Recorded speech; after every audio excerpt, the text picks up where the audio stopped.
하나님 감사합니다. 요한계시록 계속해서 저희들이 살펴보게 하시고 또 이 계시록을 통해서 저희들을 말씀해 주시고 저희들에게 말씀해 주시고 또 말씀해 주신 그 말씀에 따라 또 저희가 살고 있는 이 세상을 또 이 세계를 또 지혜로운 눈으로 바라볼 수 있게 인도하심을 감사드립니다. 예수 믿는 자로서 믿는 자에게 주시는 하나님의 지혜롭게 살아갈 수 있도록 인도하여 주옵소서. 예수님의 이름으로 기도합니다. 아멘. 오늘은 17장, 18장 두 장을 하도록 하겠습니다.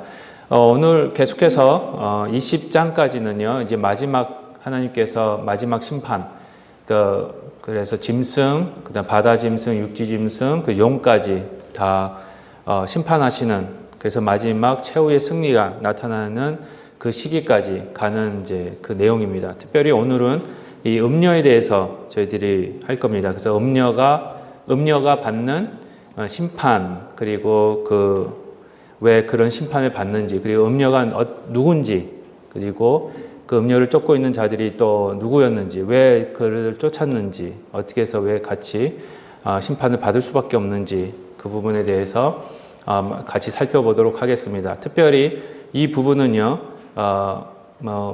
저번에도 늘 저희가 살펴보았지만 용에 속한 자, 그 다음에 짐승에게 속한 자들입니다. 또 나오지만은 생명책에 이름이 기록되지 않는 자들에게 해당되는 심판입니다. 여러분들은 그냥 구경하시면 됩니다. 구경하시면서 특별히 이 말씀을 통해서 지금도 우리 하나님이 다스리고 계시고 지금 전 세계에서 오고 가고 있는 모든 미국이나 한국이나 전 유럽이나 또 러시아나 중국이나 이루어지고 있는 그 모든 움직이고 있는 모습들이 다 하나님이 주관하고 계신다는 것을 같이 이제 살펴보았으면 좋겠습니다. 모든 세계 인류의 모든 역사와 정치와 경제와 사회가 다 하나님의 손 안에 있기 때문에 그렇습니다. 오늘 말씀은 그걸 보여주고 있는 겁니다. 그래서 처음 이제 17장 보시면은요, 17장 1절부터 6절까지는 음녀에 대해서 얘기를 하고 있습니다. 특별히 1절에는 물 위에 앉은 큰 음녀에 대해서 얘기를 하고 있습니다. 여기서 사람으로 나오긴 합니다. 여인으로 나오는데, 음란한 여인으로 나오는데, 일단 정체성부터 말씀드리겠습니다. 솔직히 여기서는 사람을 얘기하는 건 아닙니다. 물론 이제 사람일 수는 있는데, 여기서 음녀라고 그럴 때 여자라고 했을 때 여기서 나오는 여성은 한 나라를 가리키고 있습니다. 예. 저희 한국말은, 그리고 영어는 단어에 성이 없습니다. 근데 헬라어에는요, 단어에 성이 있고 숫자도 있고 다 있습니다. 특별히 이제 명사 같은 경우에는 남성, 여성, 중성이 있습니다. 그래서 중성도 있어요. 예를 들어서 남자면 남성이죠. 그렇지만 학교면은 여성입니다. 또 헬라어에서는요. 근데 그렇게 했을 때에 그럼 나라가 뭐냐 해서 여러분들 아시겠지만 나라가 이제 헬라어로 바실레이아라고 부릅니다. 죄송합니다. 헬라어를 말해서 죄송한데 바실레이아가 왕국이라는 뜻이고 나라라는 뜻입니다. 근데 바실레이아가 성이 뭐냐면 여성입니다. 예, 그렇기 때문에 음녀라고 부르는 겁니다. 그 한 나라가 전 세계를 거짓말을 해서 속여서 모든 사람들이 하나님을 말고 다른 신을 섬기는 음란하게 우상숭배하게 만들었다 해서 그 한 나라, 그렇게 하나님을 배반하게 하고 하나님을 멀리 떠나고 하나님의 말씀에 불순종하면서 우상숭배한 자들을 그 나라를 음녀라고 여기서는 요한계시록에서는 부르고 있다라고 생각하시면 됩니다. 그래서 역사적으로 보시면은요, 이 요한계시록이 로마 시대에 적혀 있었기 때문에 이 요한계시록을 쓴 요한은 이 음녀라는 그런 메시지를 받았을 때 로마를 생각하고 있었습니다. 그래서 요한계시록을 쓴 요한에게는요, 그 음녀는 로마입니다. 그렇게 생각하시면 됩니다. 근데 물 위에 앉은 큰 로마라고 생각하시면 되는데, 물 위에 앉았다는 것이, 여러분도 벤허 영화 보셨나요? 예, 벤허, 다 벤허 봤어요? 벤허 보면은 그 주인공이 그 옛날 주인공이 있고 현재 주인공이 있긴 합니다. 근데 주인공이 보면은 큰 로마 배에서 노예로 이제 배 짓는 장면 혹시 기억나시죠? 이렇듯이 로마가 세계를 점령할 수 있었던 것이 이 배가 굉장히 해상 해상력이 굉장히 셌었습니다. 그래서 배 타고 다니면서 했고 또 그때 당시에는 배로 많이 무역을 했습니다. 지금도 배로도 많이 하고 비행기로도 하고 다 하지만은 하여튼 그랬습니다. 그랬을 때 물 위에 앉았다라는 말은 이 물을 다스리고 있었다는 겁니다.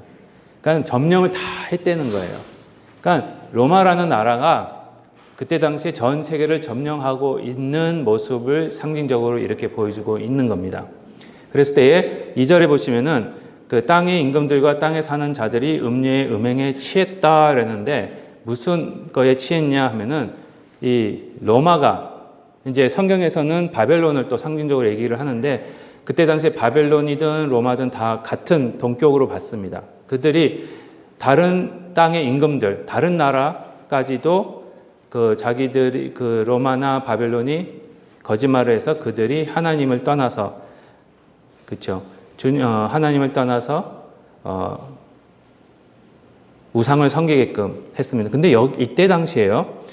다른 나라를 하나님의 말씀을 듣지 못하게 하고 하나님으로 떠나게 한 도구가 뭐냐 하면은 바벨론 그 당시의 모든 나라들이 불경건한 이런 땅에 속하는 그런 우상 숭배나 그런 거를 하게끔 했을 때에 뭘 그 로마나 바벨론에 주었냐 하면은 경제적 번영입니다.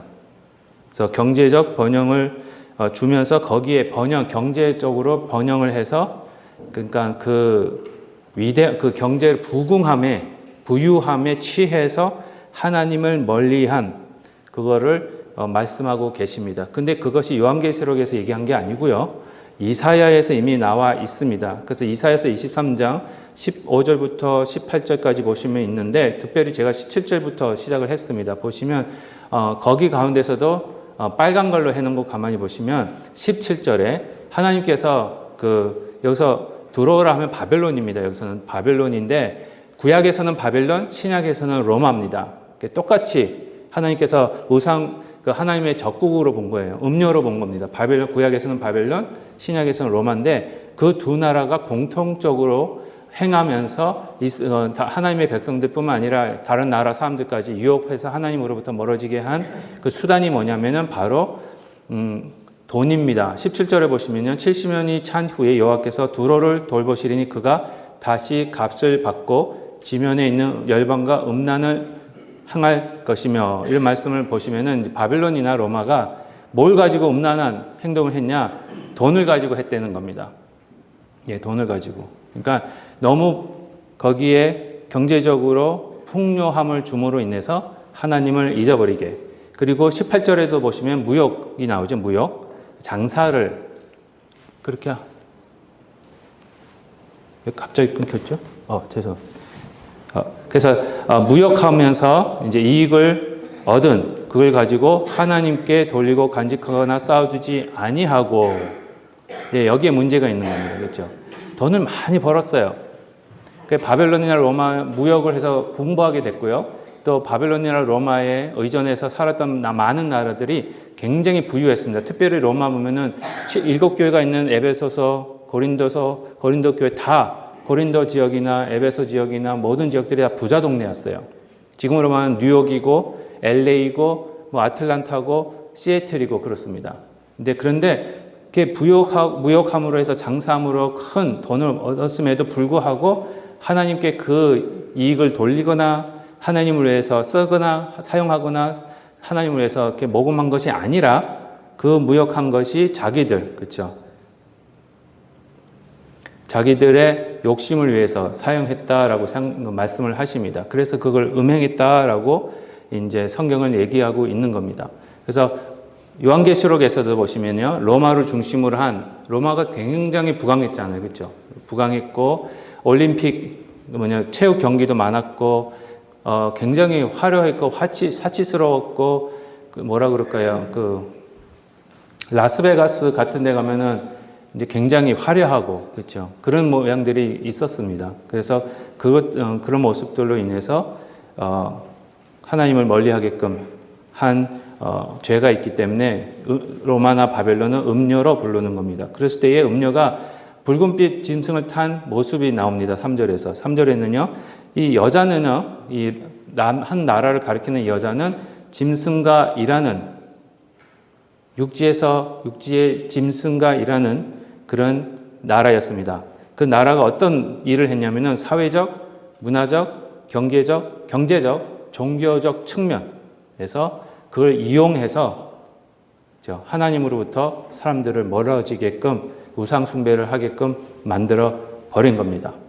특별히 4절에서 보시면은요, 그 음녀의 모습이 나오는데 자줏빛, 붉은빛 옷, 금과 보석과 진주로 꾸미고 금잔을 가지고 음행의 더러운 것들이 가득했다라는 말이 뭐냐면은 번영과 복지입니다.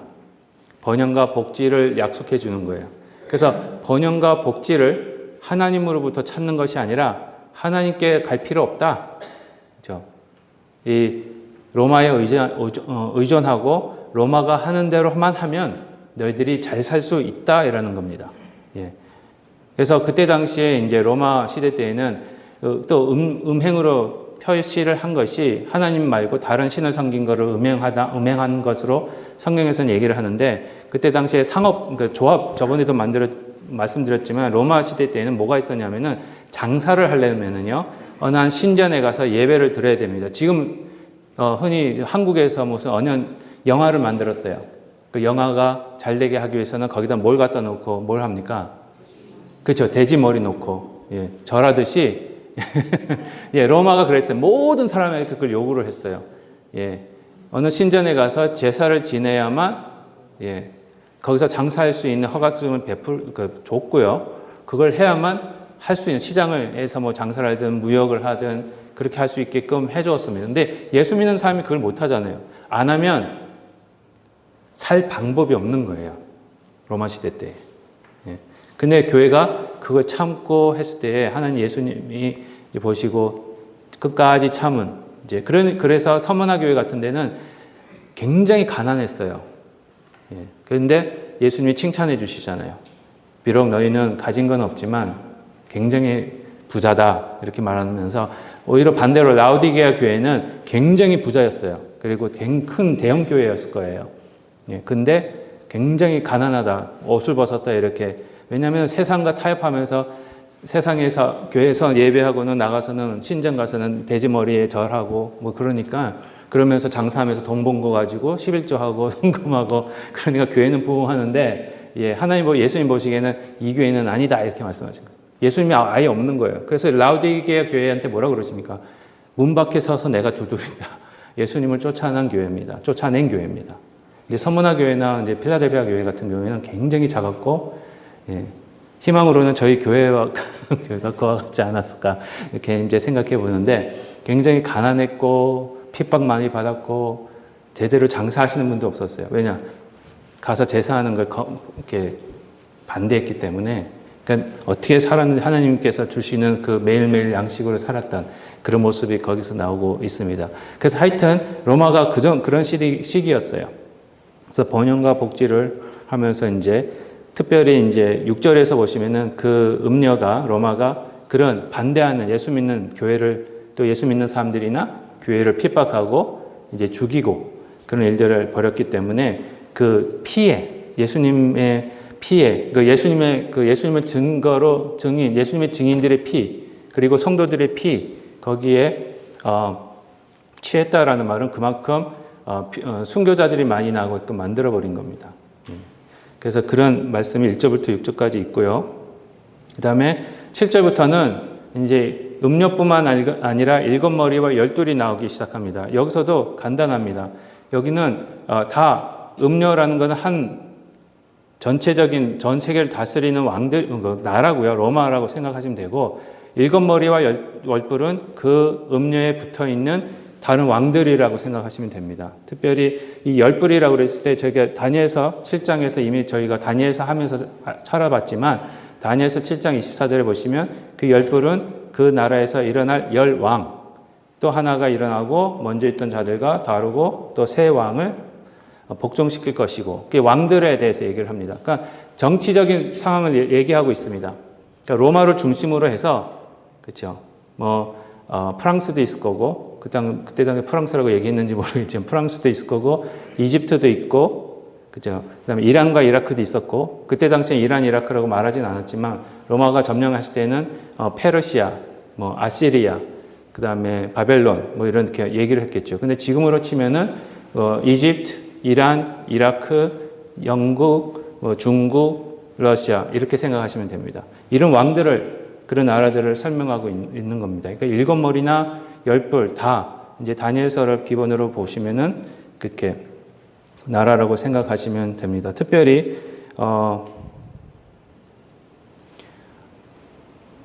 잠시만. 그리고 계속해서 이제 그 왕들이 어린 양과 이제 13절에서 14절 보시면 어린 양과 싸우는 예수님과 싸우는 그런 장면이 나오고 있습니다. 그런데 한 뜻을 가지고 자기의 능력과 권세를 짐승에게 줍니다. 그러니까는 그 여러 나라들이 처음에는 여러 나라들이 그 로마를 도와줘요. 그래서 같이 도와서 교회를 핍박하는 그래서 예수님과 싸우는 그 영적인 전쟁을 벌이는데 그렇지만 우리 예수님이 어린 양이 여기서 예수님이시니까요. 예수님이 승리하시는 그런 모습이 여기서 나옵니다. 어린 양과 싸움, 그러니까 14절에 보시면 이런 말씀이 있습니다. 어린 양과 싸움하지만 어린 양과 그와 함께 있는 자들 곧 부르심을 받고 택하심을 받은 자들은 승리한다라고 말합니다. 예. 그 결과적으로 승리는 교회 겁니다. 예수님 거고 예수님을 쫓는 교회 겁니다. 아무리 전 세계가 한 몸이 돼서 어떻게 교회를 핍박할지는 모르겠어요. 근데 일단은 지금 핍박을 당하고 있는 몇 주 전에도 저 아프리카 어느 나라인지 기억이 안 나는데 그 나라 정부가 교회를 공격을 했어요. 그래서 기독교인들 한 수십 명이 몇 명에서 한 수십 명까지가 순교하는 다 죽는 그런 일이 벌어졌습니다. 지금도 일어나고 있어요. 예. 그리고 뭐 저희가 늘 잘 아는 이제 한국 위에 있는 나라도 그렇게 하고 있고. 예. 그래서 굉장히 지금 근데 여기도 솔직히 예수 믿기는 좀 힘들어요. 그렇죠? 예. 예수 믿는다고 얘기하면은 굉장히 왕따시킵니다. 예. 이 지역이 그렇습니다. 그래서 뭐 이렇게 다가가서 얘기할 수도 없고 굉장히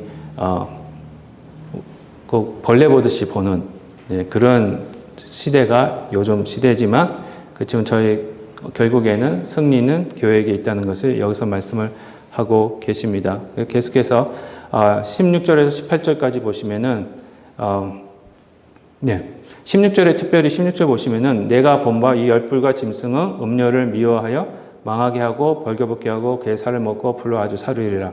이 말은 저번에도 말씀드렸지만 그렇게 로마를 따르던 나라들이요 한순간에 로마를 배반하기 시작합니다. 뭔지는 모르겠습니다. 그렇게 연합국으로 잘 했는데 굉장히 이제 반대해서 그 사람들이 모여서 로마를 치자.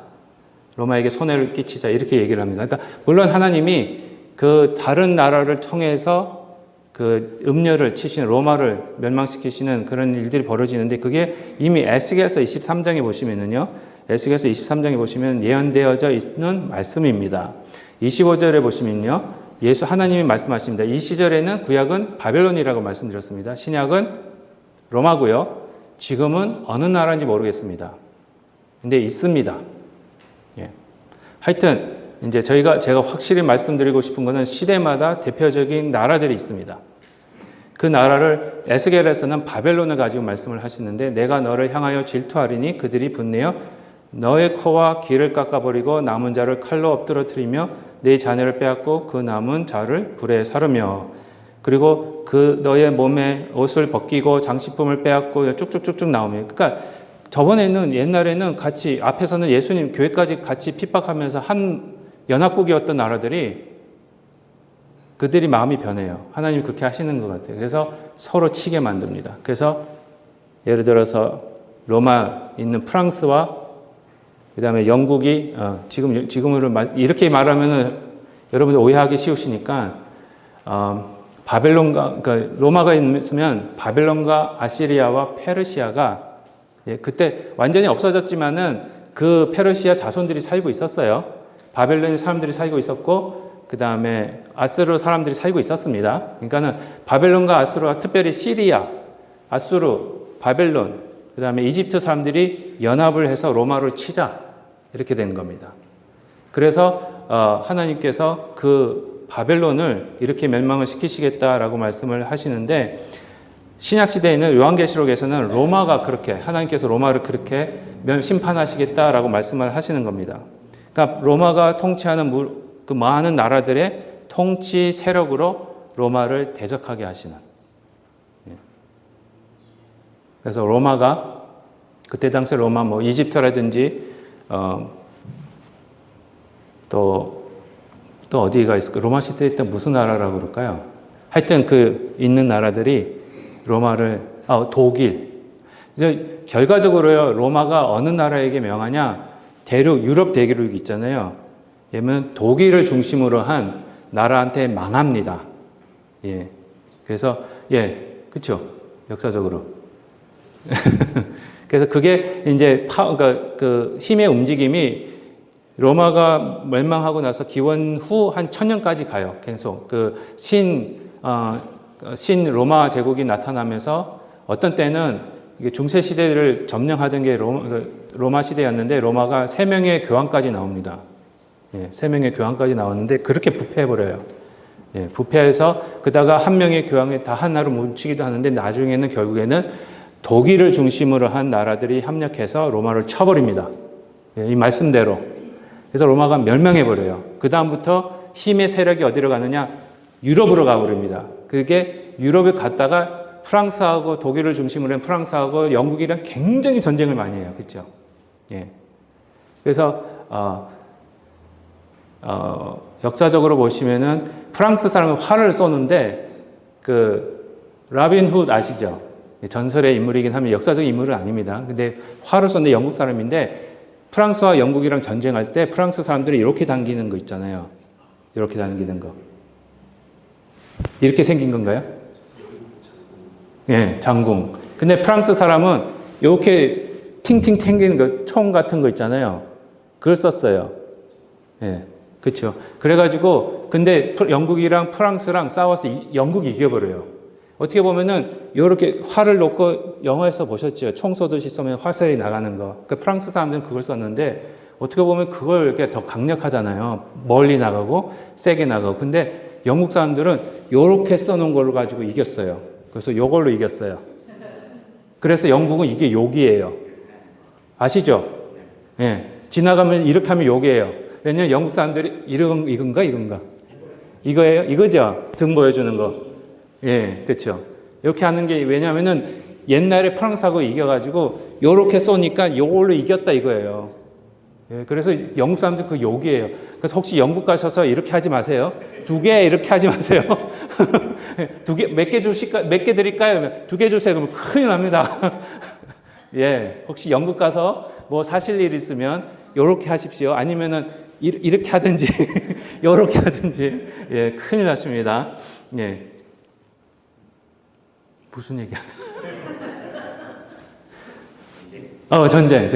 그래서 이제 들어갔고요. 지금은 이제 또 힘의 이동이 있잖아요. 그렇죠? 근데 어떻게 될지는 모르겠습니다. 또 그렇게 하실지는 모르겠는데 그렇습니다. 역사가 그렇고 말씀이 그렇습니다. 그래서 하나님께서 그런 바벨론이나 로마를 이제 치시는데 그 이유가 있습니다. 왜? 18장 이제 18장 들어가시면은요. 이제 18장 들어가시면은 이유가 나옵니다. 하나님께서 17장에 보시면은 이 바벨론, 특별히 음녀, 그 다음에 로마를 멸망시키시겠다 하시는 이유가 있습니다. 보시면 18장에 보시면은요. 비유적으로 이런 말씀을 하십니다. 2절, 10절, 16절, 19절, 21절, 23절 보시면 큰 성 바벨론으로 나옵니다. 그러니까 바벨론이나 로마가 자기가 큰 줄 알았어요. 그래서 빨간 걸로 해드렸죠. 근데 크다는 이 단어가 솔직히 성경에서는 누구한테만 쓰이느냐? 하나님에게만 쓰여야 됩니다. 그래서 요한계시록 6장 17절, 요한계시록 16장 14절, 요한계시록 11장 17절, 요한계시록 15장 3절 다 보시면은 이 크다라는 게 하나님한테만 돌아갑니다. 그런데 바벨론 그리고 로마는 크다는 것을, 그 영광을, 위대함을 하나님께 돌리지 않고 자기에게 돌려요. 예. 그랬을 때 18장 7절에 보시면 이런 말씀이 있습니다. 그가 얼마나 자기를 영화롭게 했고 사치했고 그만큼 영화롭게 하고 자기 자신을 올리고 자기 자신을 교만하게 만들고 영화롭게 하고 사치했던 그만큼 하나님께서 그들에게 고통과 애통함으로 갚아주신다라고 말씀하십니다. 그가 마음에 말하기를 나는 여왕으로 앉은 자요 가부가 아니라 결단코 애통함을 당하지 아니하리라 이렇게 말씀을 하시는데 자기는 그럴 줄 알았어요. 근데 하나님은 아니다라고 말씀을 하시는 겁니다. 특별히 에스겔서 28장 5절부터 6절 말씀도 그런 말씀입니다. 아주 가만히 보시면은요, 2절 보시면 이렇게 말씀을 하십니다. 인자야, 너는 두로 왕에게, 그러니까 바벨론 왕에게, 이제 신약시대로 말하면 로마 왕에게, 그리고 지금은 이제 부궁한 이제 세상 나라들에게 이르기를 주 여호와께서 이같이 말씀하시되 너의 마음이 교만하여 말하기를 뭐라 그럽니까? 나는 신이라, 나는 하나님이라, 내가 하나님의 자리 곧 바다 가운데 앉아 있다 하도다. 내 마음이 하나님의 마음 같은 채 할지라도, 하나님이 아닌데 하나님처럼 구는 그런 모습으로 그렇게 생각하고 내가 하나님이야, 내가 위대해, 와, 우리 같이 이렇게 부궁하고 이렇게 세고 이렇게 잘 나가는 나라가 어디서, 우리가 신 같은 존재야, 이렇게 생각하는 거예요. 그렇지만 너희는 뭐라고요? 사람이요 신이 아니거늘. 3절부터 내가 다니엘보다 지혜로워서 은밀한 것을 깨닫지 못할 것이 없다.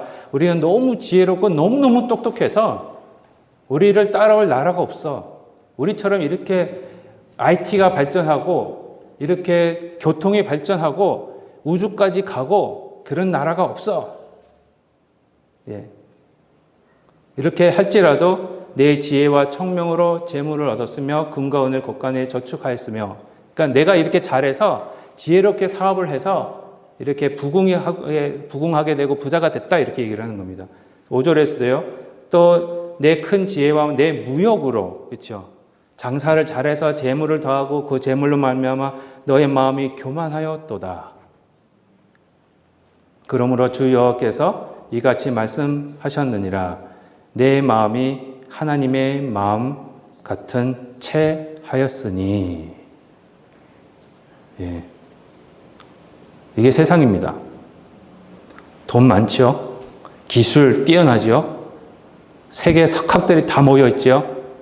하나님이 필요가 없습니다. 왜? 여기가 우리가 하나님이다 이렇게 생각하는 거예요.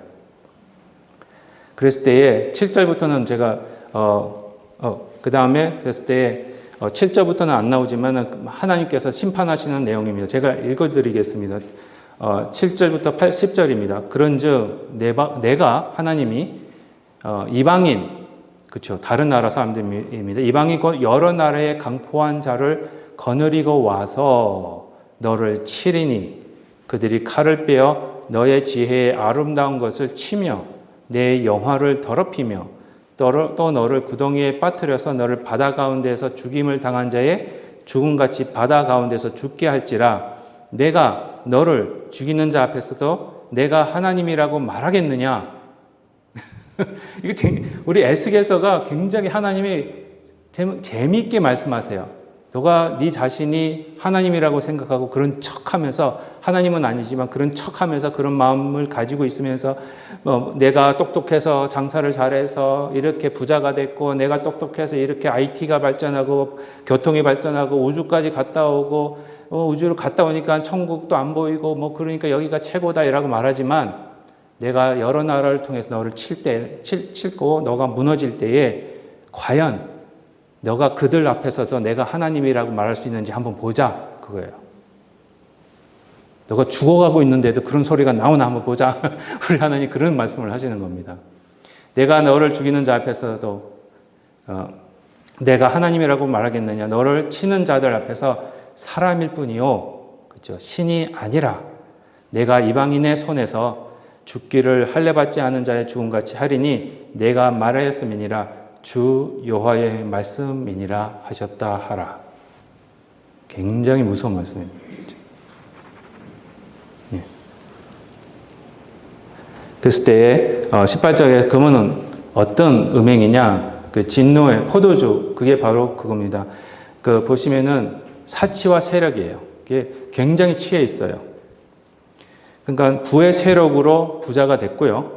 경제적인 의미로 저희가 이해를 하셔야 됩니다. 요즘은요, 그때 당시도 그랬어요.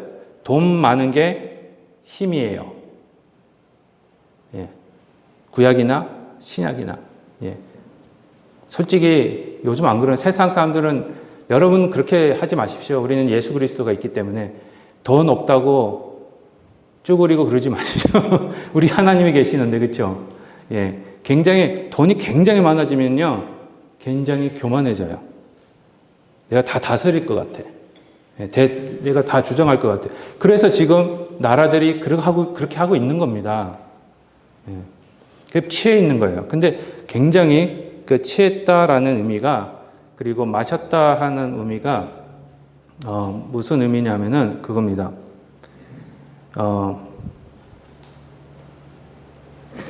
이 경제적인 안전을 유지하기 위해서 로마 제국 안에서요, 이 우상숭배를 하게 만듭니다. 그런데 이 경제를 부유하게 해주니까 앞에 당장 눈에 보이는 목구멍이 포도청이잖아요. 그렇죠? 그래서 그것만 만족하고 배 부르고 등 따시게 해주니까 그 독이 퍼져나가기 시작하는 겁니다. 이게 죽어가는 건지도 몰라요.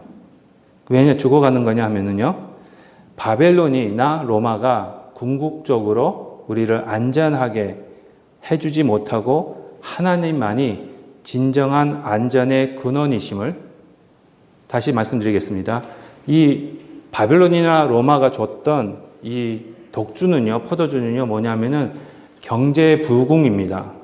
이 경제 부흥, 그 다음에 돈 많은 거, 그 다음에 안전함, 평안함, 거기에 취해서 진정한 안정과 평안과 평안은 하나님으로부터 오는 건데, 그 하나님을 보지 못하게 눈을 어두워지게 만들어버리는 겁니다. 그럼 취해 보십시오.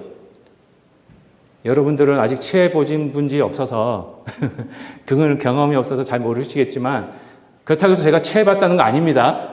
저도 그런 적이 없는데, 솔직히 이렇게 다른 분들이 취하신 거 보면은 그게 살이 분별이 안 되잖아요. 그렇죠? 그러는 것 같아요. 예. 솔직히 한번 취해보신 분 한번 말씀 좀 해보세요. 예. 살이 분별이 안 되는 것 같아요. 제대로 못 보는 것 같아요. 그겁니다. 예. 부에 취해주면은요, 하나님을 제대로 볼 수가 없게 만들어버리는 거예요. 하나님만이 진정한 안전의 근원이심에도 불구하고 눈이 어두워서, 그리고 감각이 무뎌져요. 취하니까 퍽 쓰러져도 그냥 자요. 아픈 것도 몰라요. 그렇잖아요. 그리고 심판의 두려움도 없어요. 그러니까 그렇게 평소에는 겁 많고 막 소심하던 자가 술만 마시면 뭐 TV 보니까, 그렇죠?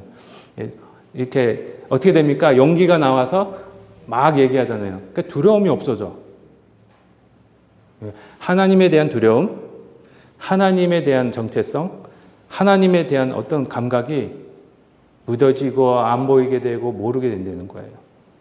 그게 취했다라고 얘기합니다. 근데 그 취함이 진짜 이사야서 23장 17절 보시면요, 부유함 때문에 그렇게 됐음을 보여주고 계십니다. 그가 다시 값을 받고 지면에 있는 열방과 음란을 행할 것이요. 이사야에서는 이렇게 나오는데요, 히브리어에서는 이렇게 나옵니다. 근데 히브리어를 헬라어로 번역한 책이 있어요. 이게 70인 역이라고 하는데, 거기는 이렇게 나옵니다. 지면에 있는 열방을 위하여 장터가 될 것이요. 예. 장사의 중심지, 사업의 중심지, 그렇죠? 무역의 중심지, 그렇죠?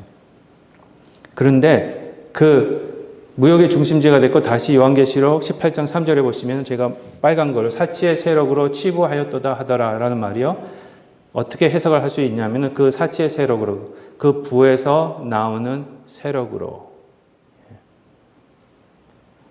바벨론이나 로마나 어떻게 보면은 다른 나라의 생명줄을 쥐고 있다라고 생각한 겁니다.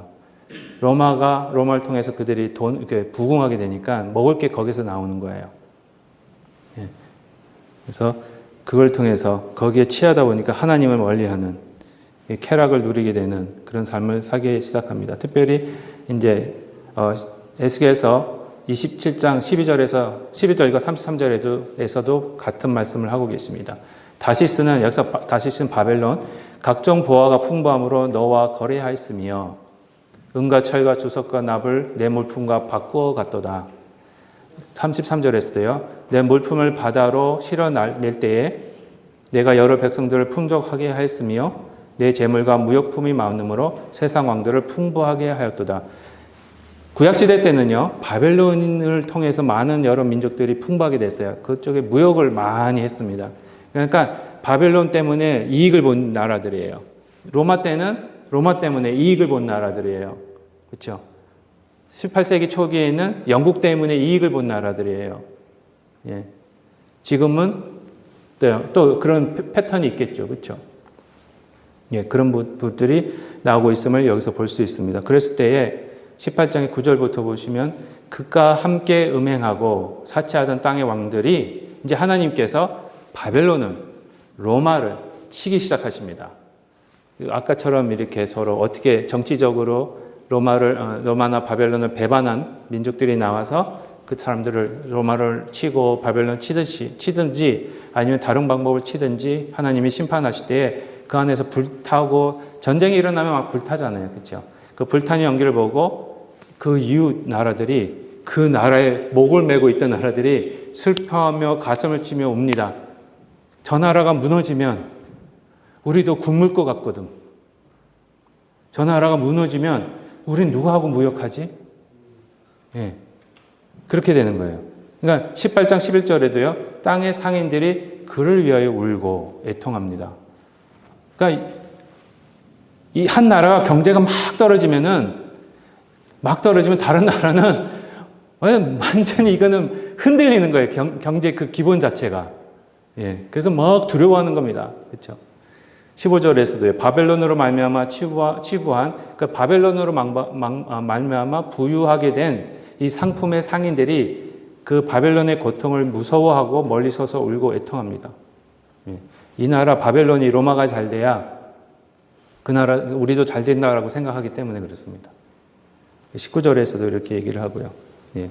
그런 말씀을 하고 계십니다. 그런데 그 말씀이 에스겔에서도 나오고 있습니다. 제가 비교해 드렸습니다. 마지막으로 보시면은 에스겔서 27장 28절부터 33절, 그 요한계시록 18장 17절 하반절부터 19절까지 보시면은 이렇게 똑같이 이미 똑같아. 하나님이 하시는 방법이 똑같아요. 구약에서는 바벨론을 치시는 방법, 심판하시는 방법.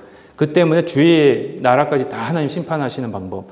신약시대 때는 로마를 또 이렇게 심판하시는데 그것 때문에 하시는 방법. 그렇죠? 지금도 똑같습니다. 그랬을 때 제가 같은 색깔로 한 건 똑같은 이제 내용입니다. 에스겔서 27장 29절에서는요. 노를 잡은 모든 자와 사공과 바다의 선장들이 무역하는 배들이에요. 그렇죠? 그들이 요한계시록 18장 17절에서도요. 모든 선장과 각처를 다니는 선객들과 선원들과 바다에서 일하는 자들이 그렇죠? 그리고 녹색으로 너를 위하여 크게 소리질러 통곡하고 에스겔에서는요. 그리고 요한계시록에서도 그가 불탄 연기를 보고 외쳐 이르되 굉장히 그 의존하고 있던 바벨론이나 로마가 멸망하는 걸 보고는 하나님의 마지막 심판을 보고는 굉장히 막 슬퍼합니다. 그러면서 빨간 걸로 된 거가 그렇습니다. 에스겔에서 27장 30절부터 31절 티끌을 머리에 덮어쓰고 제 가운데 둥글고 그들이 다 너를 위하여 머리털을 밀고 굵은 배로 띠를 띠고 마음이 아프게 슬피 통곡하리로다. 요한계시록 18장도요. 빨간 걸로 되어 있는 아주 간단하지만 같은 의미입니다. 티끌을 자기 머리에 뿌리고 울며 애통하며 이 헬라 시대 때는요, 특별히 1세기 때는요, 티끌을 자기 고대 군동 지방에서도 그랬습니다. 구약에서도 그랬고 티끌을 자기 머리에 뿌리고 옷을 찢고 머리를 민다라는 것. 특별히 요한계시록에서는 티끌을 자기 머리에 뿌린다라는 의미가 무슨 의미냐면요, 어디 가서 이런 행위를 하냐? 크게 다 아시네요. 장례식. 로마의 죽음에 애도하는 표시를 하는 겁니다. 바벨론의 죽음에 대해서 슬퍼하는 거예요. 네, 심판을 하시는 하나님 모습 때문에. 그랬을 때에 32절, 33절에 에스겔서 27장 32절, 33절에 보시면은 제가 좀 잘 안 보이실 수는 있겠네요. 좀 진한 파란색으로 제가 해드렸는데 두로와 같이 바다 가운데서 적막한 자 누구인고 너의 물품을 바다로 적막한 자 누구인고 내 물품을 바다로 실어낼 때에 내가 여러 백성들을 풍족하게 하였음이며 내 재물과 무역품이 많음으로 세상 만물들을 풍부하게 하였었도다. 그러니까 바벨론 때문에 산 거예요. 또 요한계시록도 그렇습니다. 로마 때문에 산 거예요. 풍부한 무역하고 상업적인 걸 해서 했는데 그 나라가 넘어지기 시작하니까 굉장히 도미노 형상처럼 다다다다다 넘어지기 시작하는 겁니다. 그래서 마지막으로 그렇습니다. 17장과 18장의 결론은요. 모든 나라를 움직이시는 건 하나님이십니다. 하나님 나라만 나중에는 남고 영원토록 존재하실 것입니다. 다니엘이 이제 본 것처럼요. 근데 이 땅이 심판받는 이유가 뭐냐면은 이 돈 때문에 심판을 받습니다. 굉장히 부궁해요. 근데 그게 아까도 에스겔서에서 보였듯이 그 나라를 하나님으로 만들어버려요. 우상으로 만들어버려요. 그랬을 때의 결론은 뭐냐? 부를 소유하는 것 자체가 하나님이 바벨론을 심판하시거나 로마를 심판하신 이유는 아닙니다. 잘 들으셔야 돼요. 로마나 바벨론이 부를 충족했다고 그것 때문에 하나님 심판하신 거 아닙니다. 오히려 심판받은 원인은요, 부의 교만입니다. 이 부 때문에 교만해지면은요, 그리고 결국에는 그 부 때문에 우상 숭배에 버금가는 그 죄를 지었기 때문에 그런 겁니다. 그러니까 부가 가져다 주는 안전함. 아까도 말씀 보셨죠. 하나님께서 부를 주셨을 때에 그걸 가지고 하나님의 나라를 위해서 하나님을 위해서 사용하고 하나님께 바치고 하나님께 드려야 되는 거를 자기한테 영광을 돌려버린 거예요. 내가 하나님처럼 됐다. 그것 때문에 하나님이 그 나라들을 심판하신 겁니다. 예. 뭐든지 그렇죠. 아까도 말씀드렸지만 저희가 예수님 때문에 사는 거고 예수님 때문에 죽는 거고 사나 죽으나 우리가 예수님 때문에 하는 거라고 말씀드렸습니다. 그렇죠? 그러니까 모든 것은 하나님으로부터 온 거고 예수님이 허락하신 겁니다. 그랬을 때 왜 주셨을까? 왜 우리 교회에게 이만한 재력을 주셨을까? 그거는 우리 교회를 통해서 하나님이 성취하시고자 하는 하나님의 나라를 위한 계획이 있기 때문에 그렇다는 겁니다. 예. 나라도 똑같아요. 왜 이 나라를 이렇게 부흥하게 만드셨을까? 그렇죠? 이 나라를 통해서 그 한 개인이나 한 민족이나 한 사람이 나타나는 것이 아니라 오직 예수님의 나라만이 나타나게끔, 그렇죠? 전 세계에 흩어져 있는 하나님 나라를 위한, 거기에 하나님의 나라를 세우기 위한 자기의 정치적인 권력을 세우는 것이 아니라 하나님 나라를 세우기 위해서 하나님께 그렇게 사용하시기 위해서 주신 건데 그걸 그렇게 생각하지 못하고 교만해져서 자기가 하나님이 되기 위해서 쓰신다면은 하나님은 심판하신다는 겁니다. 그게 여기서 나오고 있습니다. 근데 결국 생명책에 이름이 없는 자들은 저희들은 여러분들은 다 깨닫고 그렇게 하는 거 아시는데 슬프게도 생명책에 이름이 없는 자들은 그걸 몰라요. 예, 그게 계속해서 이제 20장까지 나오고 있습니다. 예, 그래서 이제 오늘 17장, 18장 통해서 하나님의 심판 그리고 심판을 받을 수밖에 없었던 이유에 대해서 감시해 드렸습니다. 다음 주에 대수인대를 하도록 하겠습니다. 19장, 20장 하고 이제 나가도록 하겠습니다. 잠시 기도하고 마치겠습니다. 하나님 감사합니다. 말씀을 통해서 하나님이 세상을 어떤 방향으로 이끌어 가고 계신지를 보게 하시니 감사드립니다.